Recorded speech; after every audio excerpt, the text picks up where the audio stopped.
The writer of this one asked me to let my listeners know that it had been slightly altered from the original text version to better fit the narration medium with his permission. He also wanted me to disclaim that he completely acknowledges he's not entirely sure what he encountered in the desert. It may well have just been a rabid coyote, or something else. Now, on to his story. I discovered creepypastas about 10 years ago online. I started reading creepypastas when one came up in Reddit's front page, and I couldn't get enough of the really good ones. Then I found one titled Skinwalker, and it was like a wave rolled over me. I put off reading it for a long time, but when I finally read it, I was both disappointed and relieved. It was pretty good. Very good, in fact. But the creature described there was just the classic internet horror figure, the Rake, and not a skinwalker. I decided to record my own experience in as much detail as I could to make sure they are totally differentiated. The Rake, Fleshgates, and Candle Jack are all one thing. Skinwalkers are totally separate. Real? I can't confirm because in order to do that, I would either need video evidence or a dead one, and I have neither. I can tell you what I saw, however, what I experienced, and you can draw your own conclusions. 4 years ago, I was on a camping trip in the Gila National Forest in New Mexico. I am from a small town on the Arizona-New Mexico border called Duncan.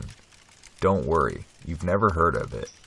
But now I live in St. Louis, Missouri. When I say small, I don't mean doesn't have a Walmart small. I mean, if I stood on my roof, I could see where the town ends small. But it was a good upbringing, if extremely boring. I had a week off of work and had been planning this trip for months.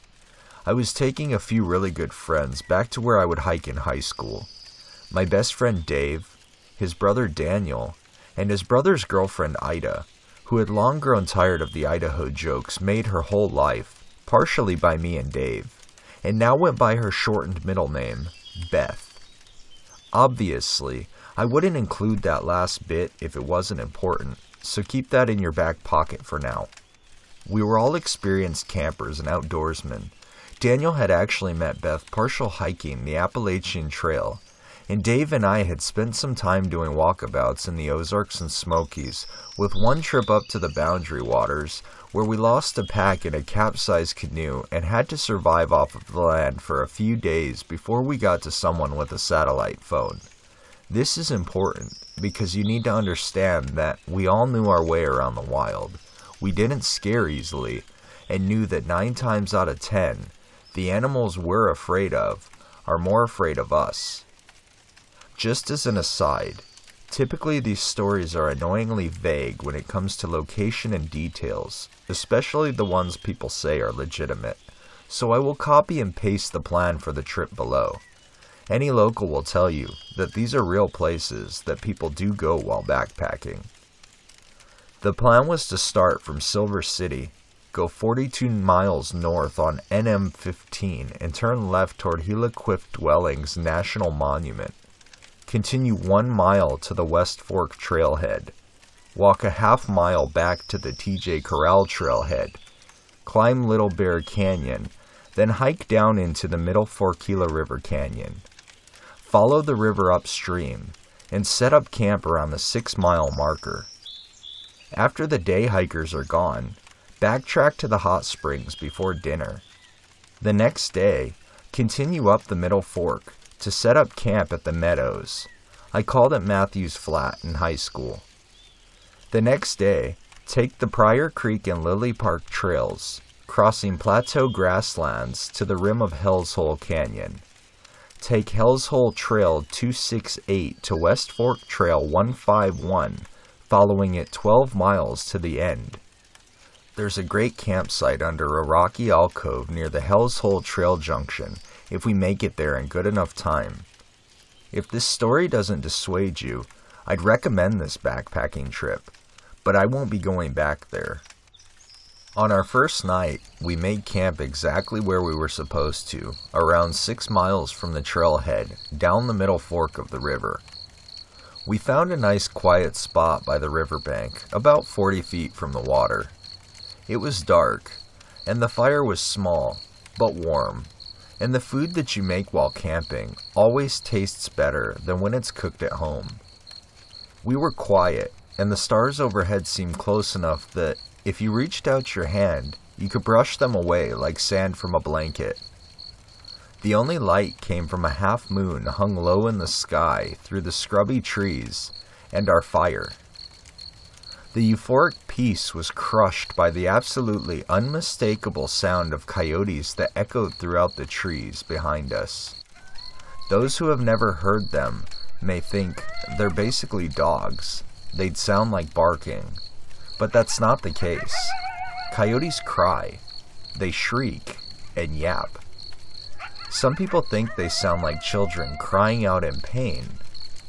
Beth heard them first and turned her flashlight to the north. We could tell they were a long way off, but when you hear something like that, you instinctively look for a source. Daniel said we should pack up tight tonight, and that we didn't need any scavengers like that getting into our food or trash. We agreed, even though the likelihood of anything getting close to us was very slim. Bears had been sighted recently, so it was better to be safe. We repacked anything that could attract unwanted attention, and in the process, let the fire die down to embers, all while hearing the crying to the north. It was then we all saw it. A single coyote sitting in the dark, watching us. About 30 to 40 yards out of our camp, next to a small mesquite tree. We could see its shining, iridescent eyes in the dark thanks to the little fire, and they shined bright, like emerald mirrors when flashlights were shined in its direction. We heard his pack to the west again, but he didn't react beyond turning an ear to that direction. Dave asked if he should shoot it since coyotes are vermin around here, but we all said no. It hadn't done anything, and may have just been curious. Dave had a .500 Smith & Wesson revolver as a black bear deterrent that he kept in a leg drop holster on his left leg. It was getting late, and we had a big hike the next day, so after everything was put away, we got into our tents and went to bed. I didn't sleep too well that night, and every time I looked through the mesh window of my tent, I saw those two unflinching, iridescent orbs in the darkness. The coyote was gone when we woke up. We broke camp and buried the fire. Not disturbing the environment was important to us, and we made sure to leave nothing but footprints. Beth and Daniel were the first to notice something wrong, though. The mesquite tree that the coyote was close to was much bigger in the daylight. There were absolutely no tracks to be found. Dave quickly explained that it was too dry for good prints, and the coyote was just probably closer than we thought in the darkness. I wasn't convinced. We were camping on a riverbank, so in theory, it should have been at least a little wet, but there was no need to incite panic over nothing. Plus, it was gone by this point, so I thought, who cares? We had 2 more days to the plateau, with a night at the top, and when we got about a half hour into the hike, Daniel stopped. He was sure he had his knife the night before, but now it was missing from its sheath on his pack. He decided that we should go on ahead and he would run back down to the campsite. It should only put him about an hour behind us, less if we walked slow, and he had plenty of experience on his own. Besides, we got smart, and Daniel rented a satellite phone for $50 for the week, so if he got in trouble, he could call park rangers. He said that he would be back long before dark when we had camp set up, and he should have been. The trail at that point wasn't tough. He wasn't.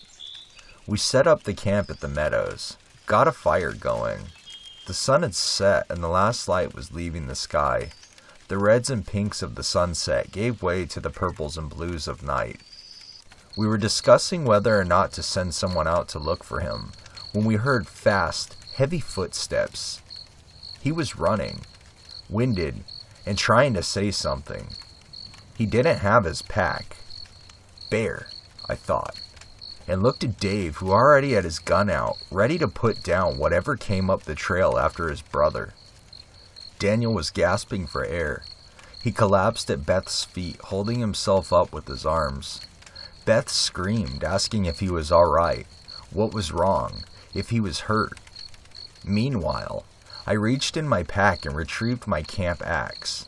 It wasn't much, but it was better than the small 3-inch knife I kept in my hip pocket. Nothing came after Daniel. He was still panting when he turned over to sit on the ground. "It's not a coyote," was all he could say for the next 15 minutes between drinks of water from my camelback and gasps of air. He repeated it over and over. I looked at Dave, who had never seen his brother like this. Daniel was an Eagle Scout, and a fairly large guy at about 6'2", 200 pounds, and wasn't the type to get spooked by an animal, even a big one. Beth never let go of him as we made food that night. One of the tents, some of the food, his sleeping bag, and one of the 2 cooking pans had been in his bag. A day hiker actually found it, and it was sent back to him weeks later. Always put your info on your stuff, kids. There are still good people left.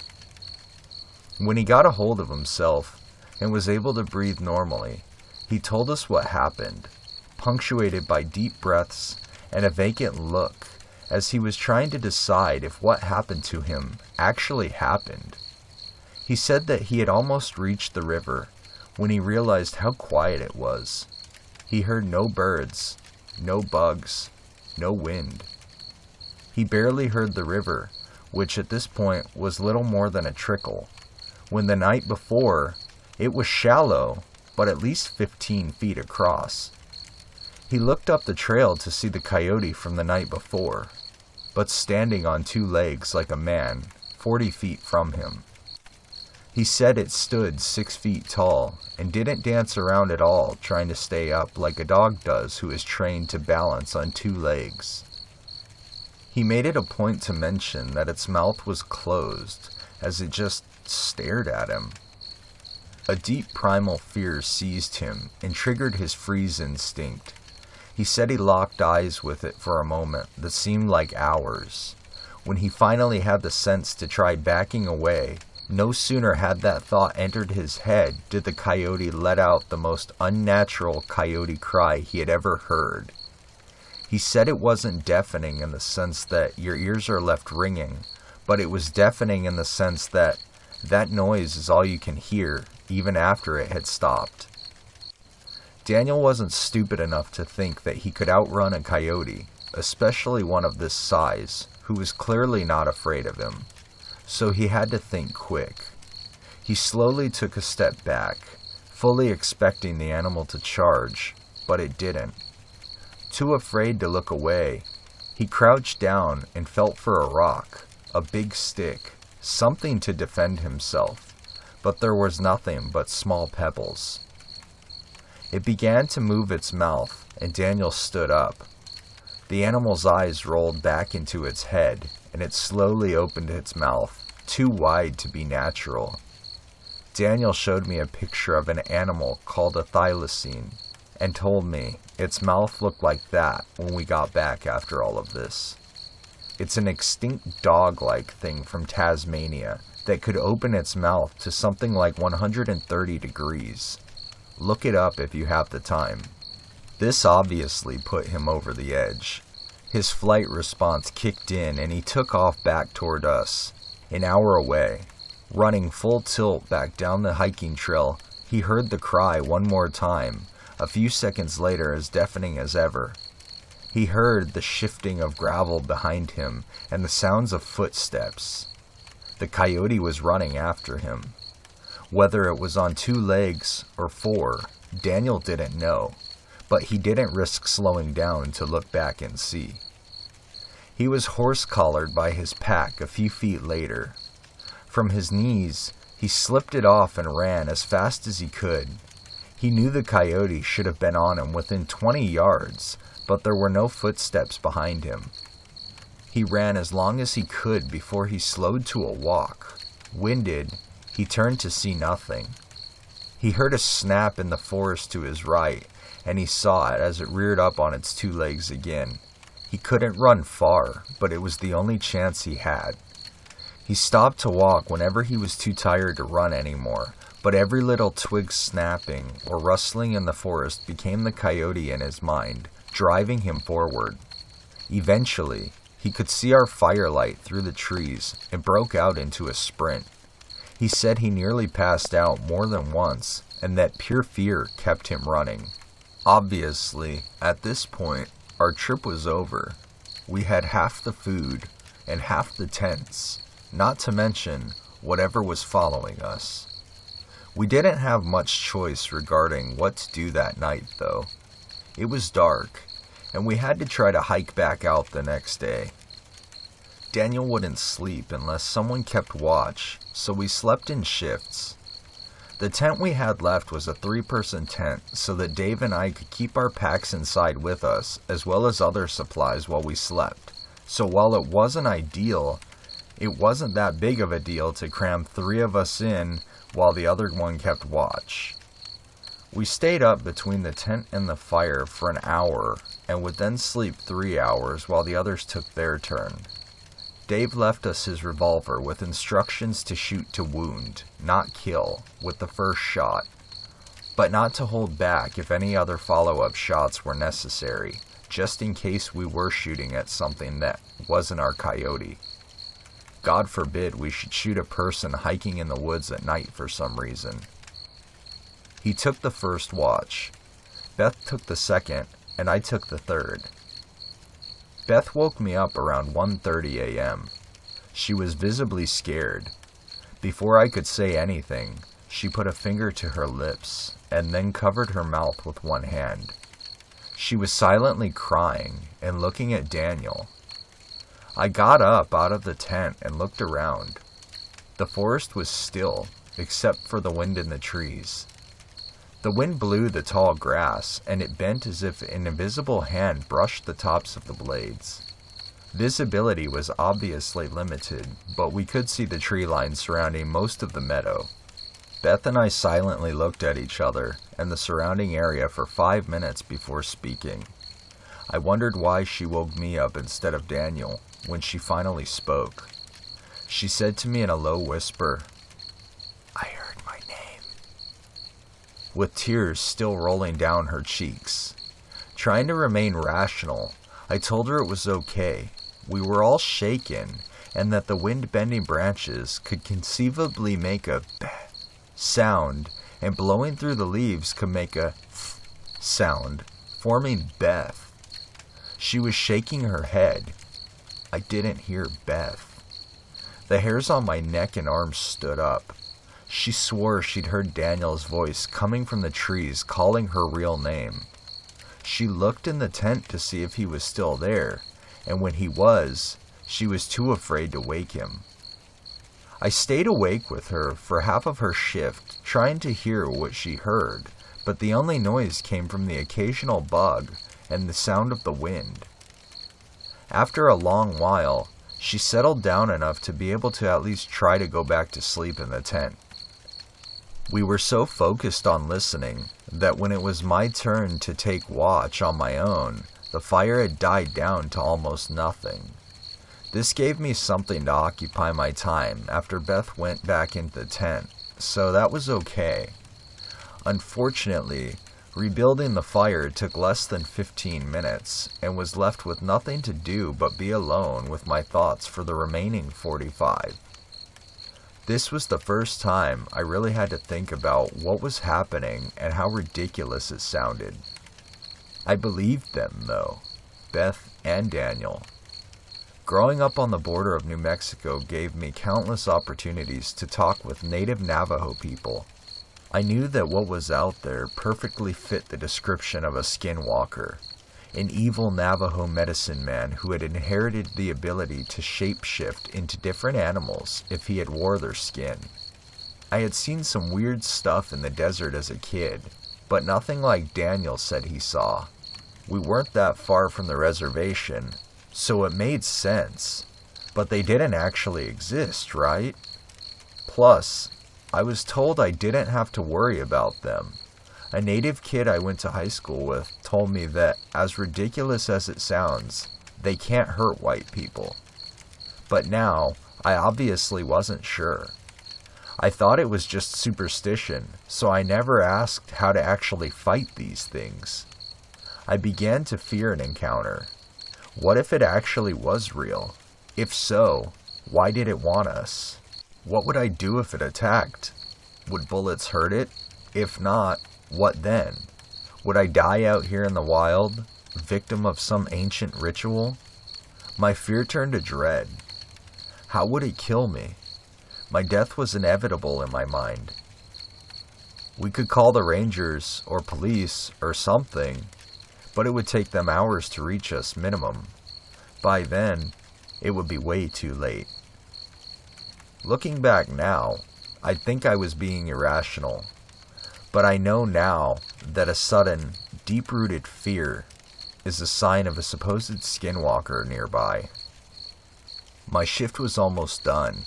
I had almost forgotten about the gun beside me on the log I was sitting on. I almost didn't hear it. A twig snapped off in the brush.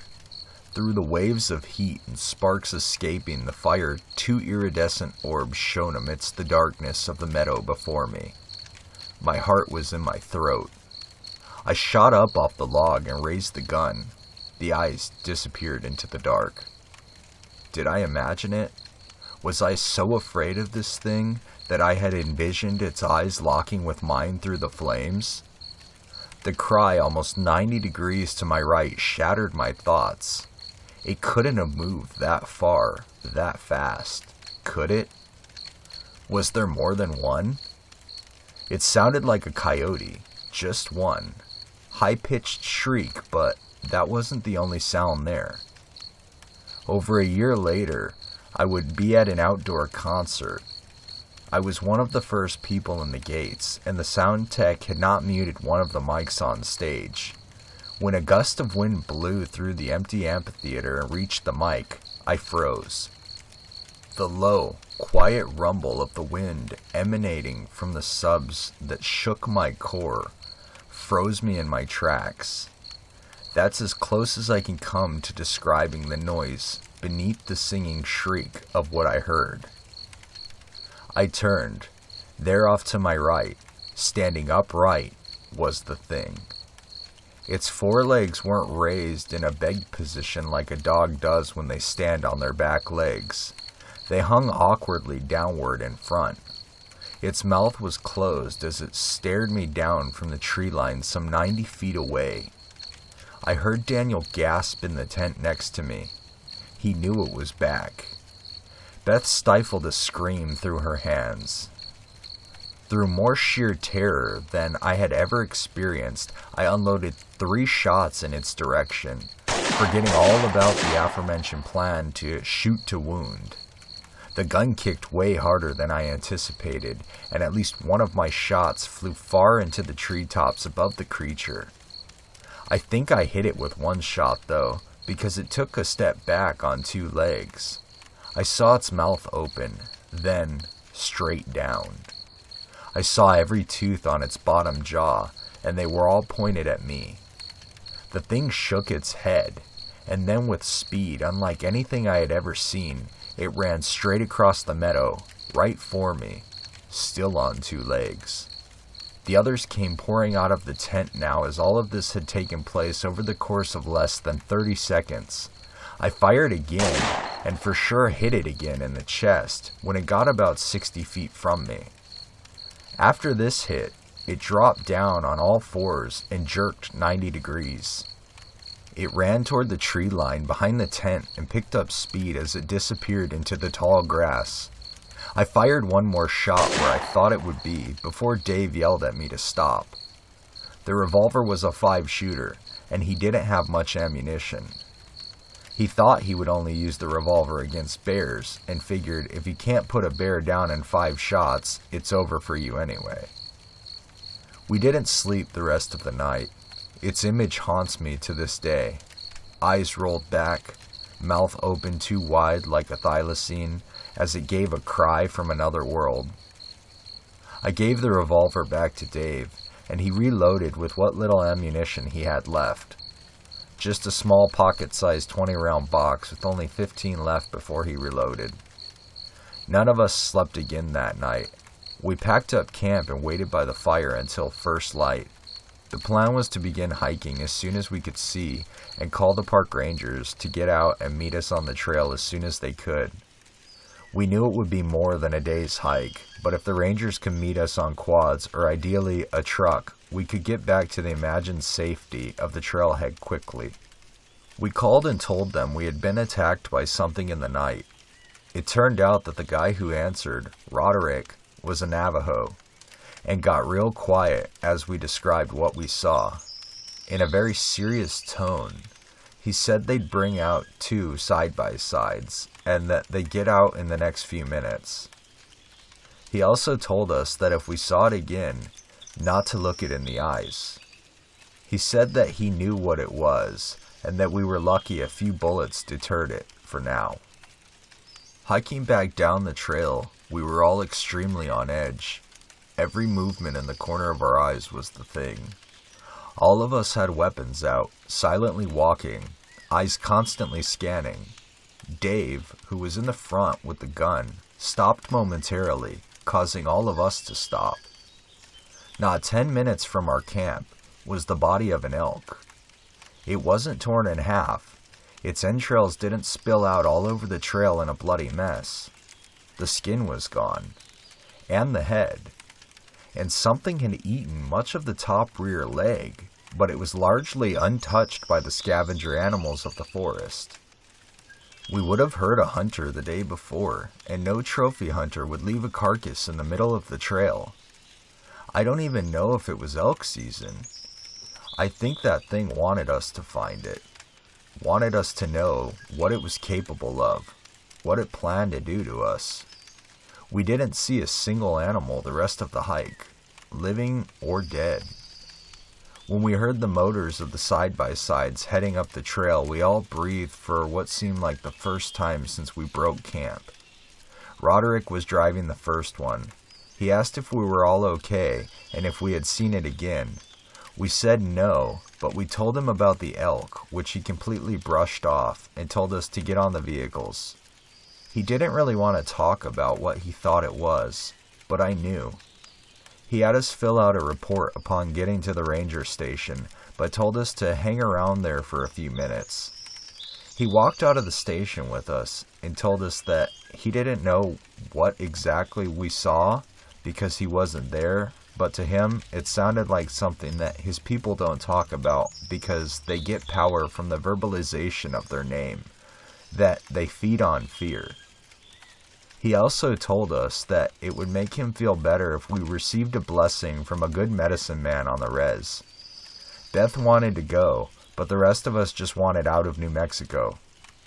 Roderick drove us to our car, and we spent the next 3 days with my family back home. After that, we drove to Phoenix and flew back to St. Louis. I still wake at night when I hear coyotes crying. They live in the woods behind my house. I always go back to sleep when I realize that they are just coyotes and nothing more, when I don't hear the chest-rumbling whisper under their cries. I still hike and backpack, but it took a while to get back. Out of the hundreds of times I've been out, this was the only time that I had ever been attacked by anything.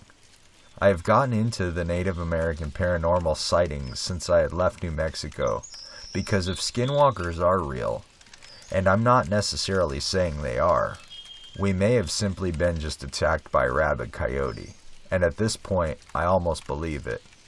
If they are real, why not Wendigos? Why not the Whistlers? Why not Sasquatch, the big water snake, or the Paisa bird? There's not really a satisfactory ending to my story, because it's not a story, it is reality. There is no edgy cliffhanger or goosebumps-inducing final line. That's it. That's my story. I'd love to hear yours.